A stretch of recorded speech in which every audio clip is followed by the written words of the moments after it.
යානනි මොවුන් කරන දේ නොදැන කරන නිසා මොවුන්ට සමාව දුන මැනවා.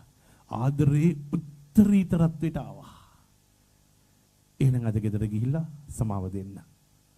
මහත්තයාට, භාර්යාවට, දරුවන්ට, අම්මා තාත්තට, ආච්චි සීයාට, ඔබේ ඔෆිස් එකේ ඉන්න අයට, ඔබට කෙනෙහිලිකම් කරපු අයට, ඔබව රවට්ටපු අයට, බොරු කියපු අයට ඔක්කොටම සමාව දෙන්න. එච්චරමයි තියෙන්නේ. ඉතින් සමාව දීලා අද මේ සුපුවත්තන්ෙන් එළියට යන්න. නේ. බය නැතුව කියන්නේ ජේසුනි I have already forgiven them. ඒගොල්ලන් සමාව දුන්නා. දැන් නම් මම නිදහස් වෙලා යනවා. ස්වාමීන් වහන්සේ තුල ඔබට හෙට දවසේ ආරංචි වෙවි ඔබ හිතන පතන දේවල් ඔක්කොම හරි ගියා කියලා. සමාව දුන්න ගමන්ම මොකද වෙන්නේ? ප්‍රාතිහාර සිදු වෙන්න පටන් ගන්නවා. ඉතින් ප්‍රාතිහාර બ્લોක් වෙලා තියෙන ඔක්කොම හරියන්න පටන් ගන්නවා. එහෙනම් අපි සියලු දෙනා නැගිට සිටිමු. ස්වාමීන් වහන්සේට කියමු ස්වාමීනි. Thank you very much Lord. ඔබ වහන්සේගේ ආදරය පුදුමාකාරයි. ඒක සමාවේ උල්පතක්.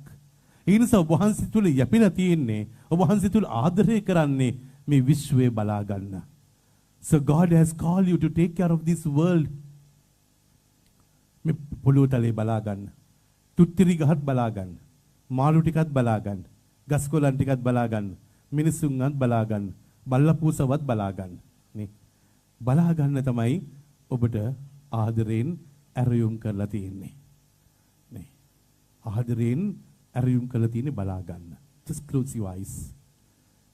ස්වාමීන් වහන්සේ කියනවා you have to take care of yourself. ඔබ බලා ගන්න. ඔබ බලා ගන්න ආසාවක් ඇති වෙනකොට ඔබ ඉන්න තැන අනිත් අය ඔබ දන්නේම නැතුව බලා ගන්නවා. ඔබ බලාගත්තේ නැත්නම් අනිත් අය බලාගන්නෙත් නැහැ.